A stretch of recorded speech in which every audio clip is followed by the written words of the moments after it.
Então, página 628 aí do livro. Então, como eu disse para vocês, todos esses assuntos que me cabem, no caso, o 20 que nós fizemos semana passada, 21, 22, né? A gente já concluiu, né? Só que eu não coloquei tão divididozinho assim como é o livro de vocês. Eu preferi dar uma continuidade para não ter uma quebra no nosso raciocínio, certo? E aí a gente vai fazer os exercícios que é até bom para ir rememorando, para ir relembrando e reforçando o que nós já vimos, tá? Então, quem tiver acompanhando aí, peraí, para entrar aqui. Vamos lá para a leitura. Professor João colocou que está na sala de espera. Eu acabei de adicionar, não disse que tinha gente na sala de espera. Vamos lá. Lê o texto a seguir e, com base nele e em seus conhecimentos, responda as questões. Durante parte do século XVI, Portugal e as Repúblicas Unidas dos Países Baixos, que mais tarde seriam chamadas de Holanda, mantiveram relações diplomáticas amigáveis. Os holandeses financiavam parte da produção da cana no Brasil e detinham o monopólio do processo de refinamento do açúcar mascavo devido ao domínio tecnológico. Os Países Baixos eram responsáveis, no início do século XVII, pelo refino e comercialização na Europa de 2/3 do açúcar produzido na colônia brasileira, ou seja, praticamente tudo. No período entre 1609 e 1621, comerciantes holandeses controlavam pelo menos 50% da navegação praticada entre Portugal e o Brasil. Um meio de garantir os interesses holandeses no Brasil foi a criação da Companhia Holandesa das Índias Ocidentais, em 1621.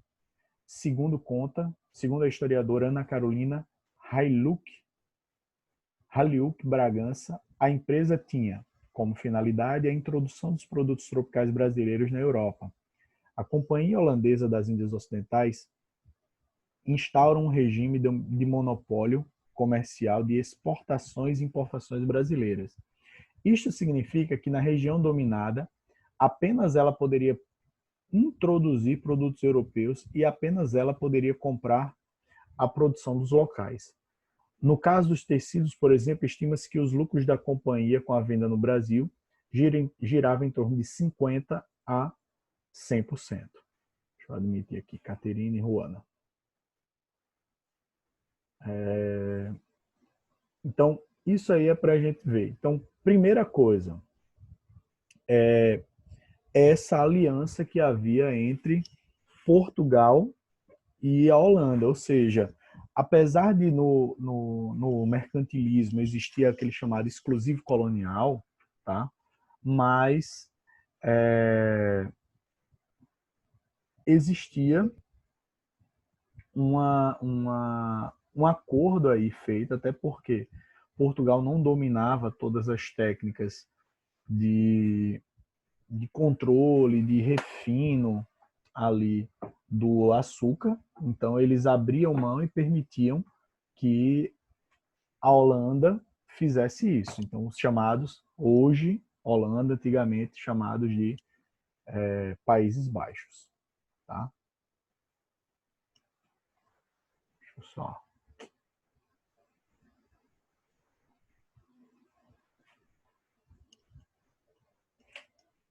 Bom, então vamos lá. Aí a primeira questão diz: por que Portugal não refinava o açúcar produzido nos engenhos brasileiros até o início do século XVII? E aí? Ele diz lá no texto. Por que Portugal não refinava? Porque quem era responsável por isso era os Países Baixos, né? Mas vamos lá. Brasil era colônia de quem? De Portugal. E eles permitiram isso. Aí vamos lá para o texto. Olha o que é que o texto diz. Presta atenção. O texto da resposta. Na terceira linha, ó, no final da segunda terceira. Os holandeses financiavam parte da produção da cana no Brasil e detinham o monopólio do processo de refinamento do açúcar mascavo devido ao domínio tecnológico. Ou seja, por que Portugal não refinava o açúcar brasileiro? E aí? Porque Os eles Países não Baixos tinham. tinham melhor tecnologia. Exatamente. Boa, Ulisses. Porque a tecnologia de refino dos Países Baixos era melhor do que a portuguesa. Exatamente isso. Tudo bem. E aí, sempre, pessoal, fiquem atentos às leituras aí, certo? Porque muitas vezes, como é o caso aí, a resposta ela está no próprio texto. Então, vocês têm que estar aí atentos a isso. Beleza? Segunda questão. Alguma dúvida aí na primeira? Qualquer coisa pode falar. Tá? Segundo, podemos dizer que houve um efetivo monopólio de Portugal sobre a exploração de riquezas e as relações comerciais com o Brasil? Explique. O que é um monopólio? Egito, Oi. eu queria saber como que seria superior a tecnologia nos Países Baixos. Vamos lá. A Holanda já era um país que dominava os mares e dominava as tecnologias. Então, assim, o processamento do açúcar, hoje, ele é considerado relativamente simples. Mas à época não era todo mundo que tinha tecnologia do refino. Tanto que a gente tem vários tipos. Você vai ter açúcar demerara, açúcar mascavo, açúcar e açúcar cristal. Então, tipo, esse açúcar cristal, os portugueses eles não sabiam como fazer, porque você tem que colocar uns... Hoje vocês já tiveram aula de química, né? Já. Mas depois eu vou perguntar a Andrei. Eu sei que se coloca algum tipo de produto químico no açúcar para que ele fique branquinho. Porque, assim, na verdade, quando o açúcar ele é produzido a partir da cana, ele sai numa cor escura. Então, aquele açúcar mascavo, o açúcar demerara, ele é, entre aspas, se a gente puder dizer assim, um açúcar mais puro, tá? O açúcar cristal, ele já vem aí com esse produto químico justamente para deixar ele com aquela com aquela cor, entendeu? Aí, tipo, eles não dominavam esse tipo de técnica, então por isso que seria superior. E aí, esse açúcar mais branquinho e tal, ele era considerado de melhor qualidade. Assim, então fazia nos Países Baixos porque além de ter a tecnologia ainda era superior o produto final, né? Isso. Por isso que eles controlavam ali boa parte do que era produzido no Brasil. E para Portugal era interessante, porque assim, vamos botar, 2/3 do açúcar brasileiro era vendido pelos holandeses. Mas isso fazia com que, naturalmente, o preço do açúcar brasileiro subisse. Por quê? Porque os caras associavam ao produto brasileiro mais produzido na Holanda, né? Mas eles associavam e o produto brasileiro acabava sendo mais valorizado. Né? Então, por isso que eles permitiam. Então, acabava tendo uma lucratividade maior, certo? Beleza? Valeu. Valeu. Beleza. Acho que alguém ia falar alguma coisa, não sei se foi impressão minha. E eu acabei interrompendo. Não sei se foi tu não, Red Boy, foi alguma outra pessoa. Mas enfim, qualquer coisa pode falar. Então, sim, então a pergunta, o que é um monopólio?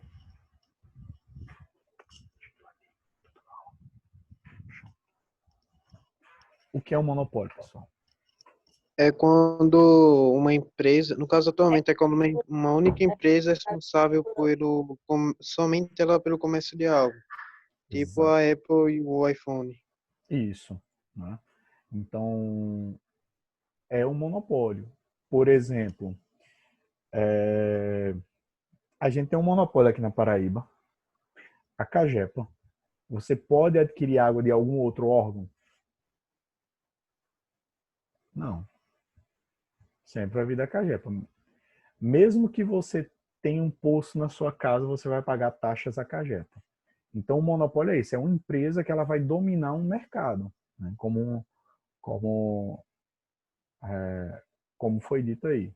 Então, ó, Portugal tinha o efetivo monopólio sobre a exploração de riqueza nas relações comerciais com o Brasil colônia. E aí, a gente pode dizer que não, já que Portugal permitia que a Holanda tivesse relações aí com o Brasil. Então, não tinha um efetivo monopólio. Então, isso aí é interessante. Então, a resposta é essa, tá? Eu vou só comentar agora. Isso é interessante quando a gente começa a observar o contexto, porque, teoricamente, pelo Pacto Colonial, deveria existir, né, aquelas bases do mercantilismo. Balança comercial favorável, metalismo e o pacto ou exclusivo colonial. Então, teoricamente, ninguém poderia comercializar com o Brasil a não ser Portugal. Teoricamente, pelo sistema, pela organização do sistema mercantilista. Mas, na prática, não era bem isso que acontecia. Então, ó, apesar de um início amigável, as relações Pois é. entre... Oi. A resposta 2 ficou não por quê? Eu não entendi a parte. Tá. Não, porque o Brasil também comercializava com a Holanda. Certo. Tranquilo? Tranquilo. Valeu. Vamos lá. Nada. Qualquer coisa, se ficar na dúvida, pode interromper, sem problema, viu? Então, vamos lá. Então, apesar de um início amigável, as relações entre Repúblicas Unidas dos Países Baixos e Portugal se abalaram durante o período colonial. Por que isso teria ocorrido? E aí, levanta hipóteses e registre-as a seguir. Na verdade, vocês já sabem por que isso aconteceu, né? Então, vocês não precisam levantar hipóteses, né?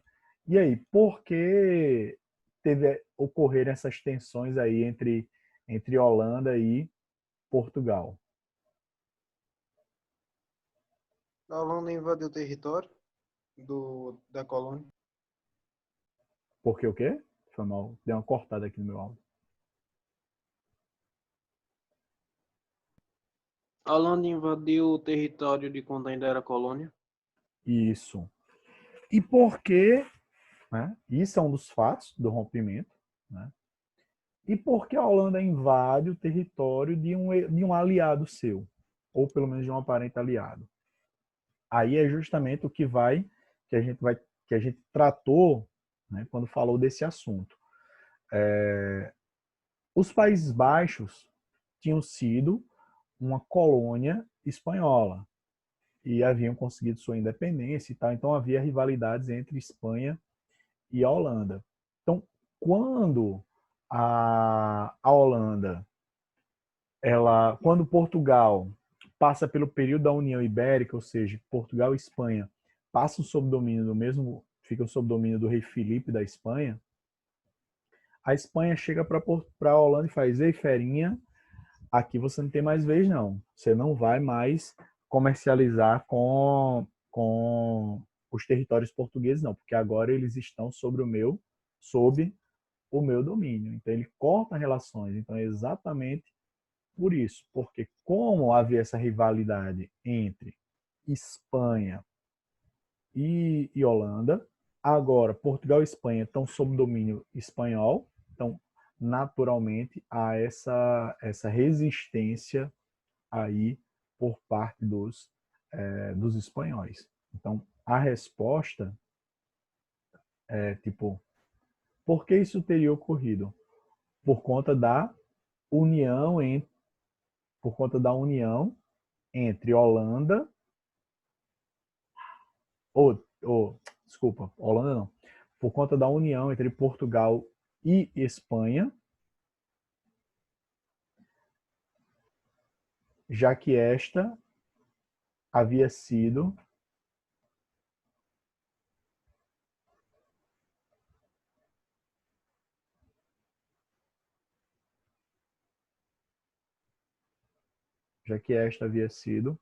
metrópole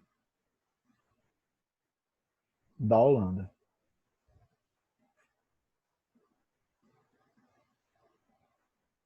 Então, aí é justamente quando vem aquela outra situação que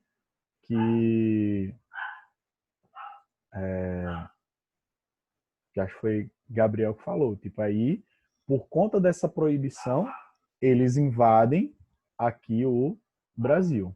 É bem aquilo que Gabriel tinha falado. Então, veja que tipo, não é à toa que a Holanda invade o Brasil. Não é por nada. Tem um contexto ali inserido. Certo? Alguma dúvida, alguma questão? Vamos embora.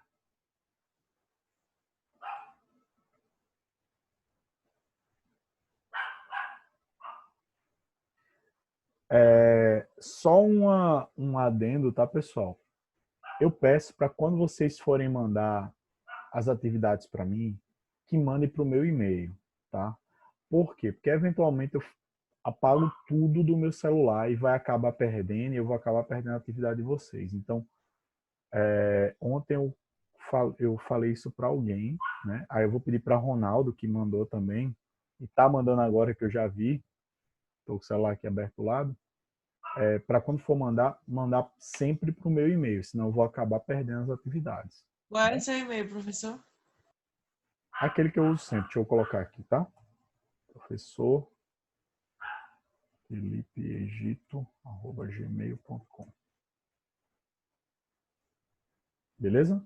É só assim, para controle, para depois não ficar aquela coisa, eu mandei, não mandou, né? Para a gente não ter problema. E lá, tipo, você mandou, fica registrado e acabou-se. Vamos embora, continuar. Página agora. Cadê? Página 633. 633.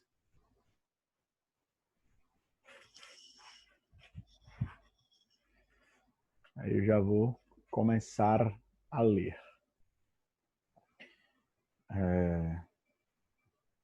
A herança holandesa, o Recife de Maurício de Nassau.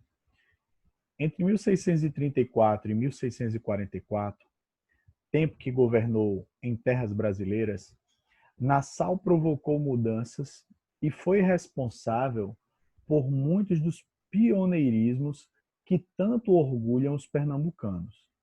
Decretou a liberdade de culto religioso, fez a primeira documentação da paisagem local, criou jardim botânico, zoológico e observatório astronômico, construiu a primeira ponte da América Latina e remodelou urbanisticamente o Recife.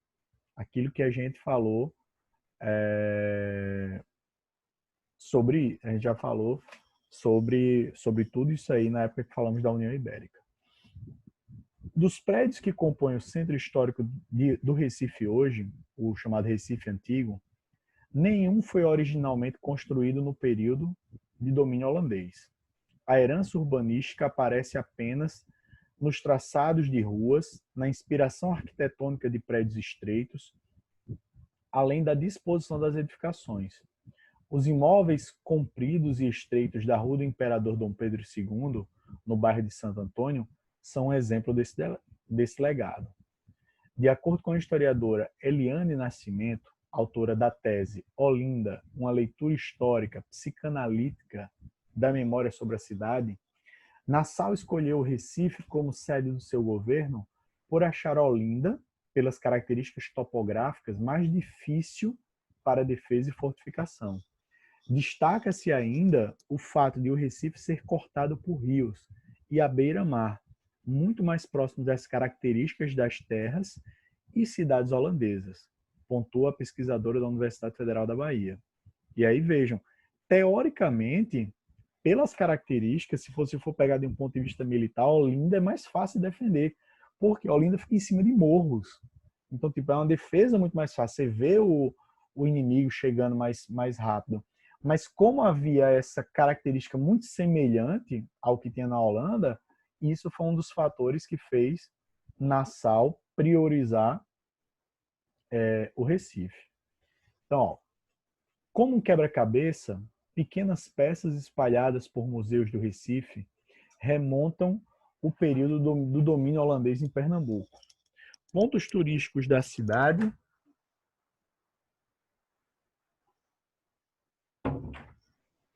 Pontos turísticos da cidade também guardam memórias e patrimônios da época, como a Torre Balakov, que tem lá, que é a primeira sinagoga das Américas. O tour pelo Recife, de influência holandesa, pode seguir até a zona norte da cidade, no Museu do Estado de Pernambuco, bairro das Graças, a exposição do tricentésimo 55 do Tratado de Paz de Haia, em cartaz desde o ano passado, quando a data foi comemorada, retratada o fim dos conflitos entre Portugal e os Países Baixos. Além da paz celebrada, o acordo estabelecia a devolução da Nova Holanda, ou Brasil holandês, ao Reino de Portugal, em face a uma indenização de 8 milhões de florins, equivalente a 63 toneladas de ouro, explica a prestação da mostra. Então vamos lá. De acordo com o texto apresentado, qual o principal legado da administração holandesa para a sociedade recifense? O que é que vocês acham que foi a principal característica que os holandeses, mesmo depois da sua saída, que marca a cidade de Recife? Os prédios. Isso, exatamente. Ou seja, A parte arquitetônica, né? boa. Ou seja, Hoje, todo... Oi. qual a atividade que o senhor estava falando que era para mandar? Era 628, é? Não, sempre, a gente não fez semana passada, aquelas da semana passada já deveriam ter sido enviadas, né? Ah, Aí as dessa semana, vocês têm até a próxima sexta para me enviar. Essas que a gente está fazendo, entendeu? uhum. Essas abertas, mais a parte de praticando, que a gente sempre faz daquelas questões fechadas. Tranquilo? Tranquilo, tranquilo. Valeu. Valeu. Então é isso como vocês farão. Então são as características arquitetônicas e urbanísticas que deixaram o maior legado holandês na cidade. Questão 2. Indique quais as características mais importantes para a escolha do Recife como sede do governo e por que essas características foram importantes no contexto. Aí, ó, a localização geográfica,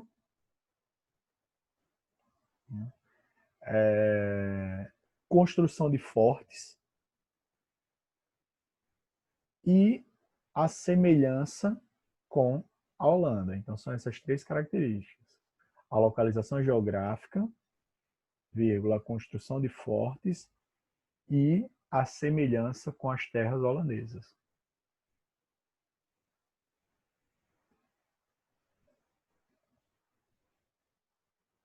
Alguma dúvida aí? Não, né?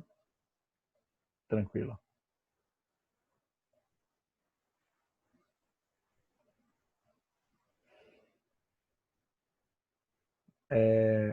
Essa primeira do praticando eu não vou responder com vocês, que é uma questão aberta, aí vocês já aproveitam para fazer e me enviar, beleza?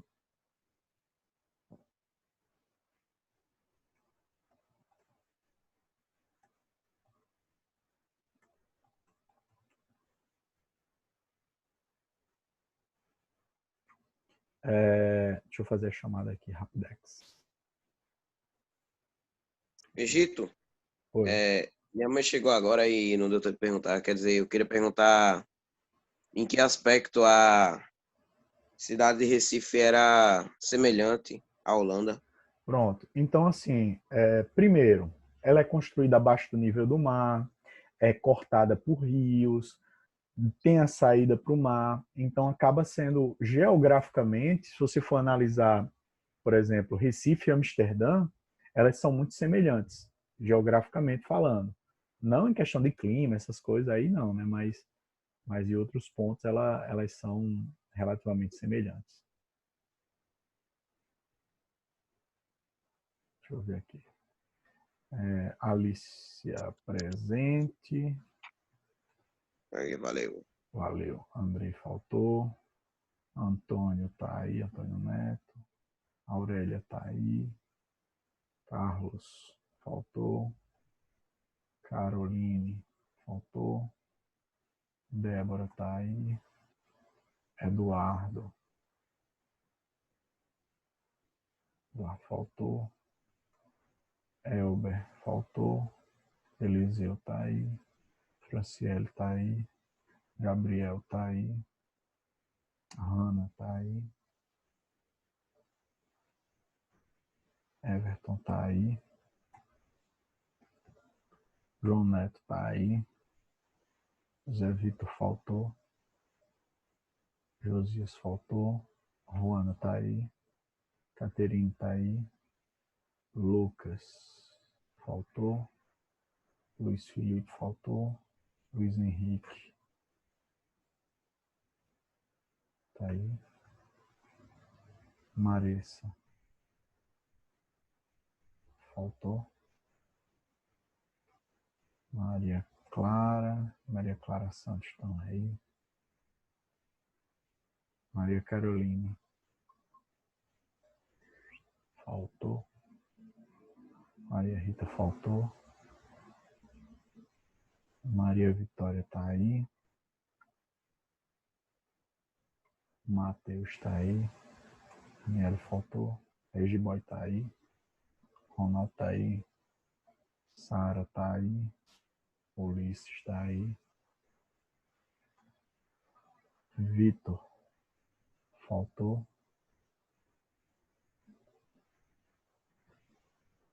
Wilson faltou. Yuri tá aí.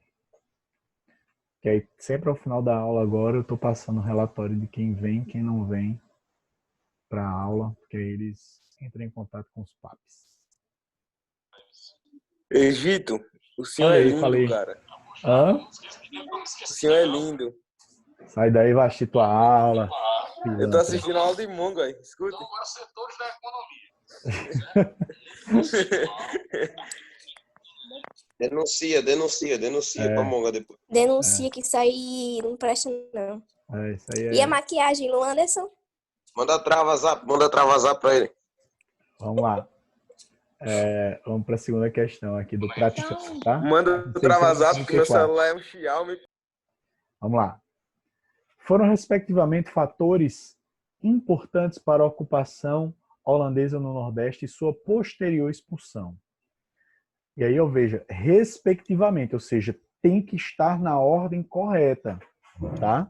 Então, isso, quando vocês forem analisar perguntas, quando vocês forem analisar questões, sempre estejam atentos a isso também. Então, ó, o envolvimento da Holanda no tráfico de escravos e os desentendimentos entre Maurício de Nassau e a Companhia das Índias Ocidentais, a participação da Holanda na economia do açúcar, o endividamento dos senhores de engenho com a Companhia das Índias Ocidentais, o interesse da Holanda na economia do ouro e a resistência e não aceitação do domínio estrangeiro pela população, a tentativa da Holanda de monopolizar o comércio colonial e o fim da dominação espanhola em Portugal, e a exclusão da Holanda da economia açucareira e a mudança de interesses da Companhia das Índias Ocidentais.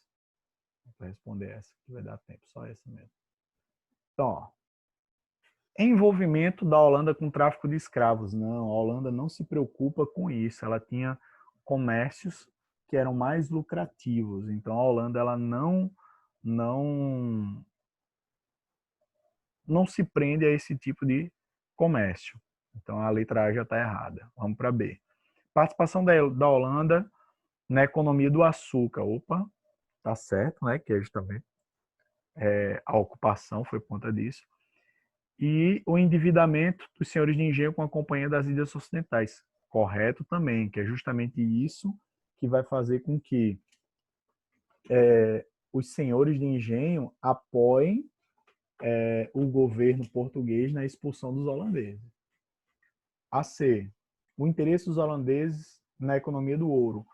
A descoberta do ouro no Brasil só vem no século XVIII. Os holandeses nem estavam mais aqui. Então já está errada. D. A tentativa da Holanda de monopolizar o comércio colonial. A gente viu lá no início que isso não existia, que havia uma divisão junto com Portugal. E letra E.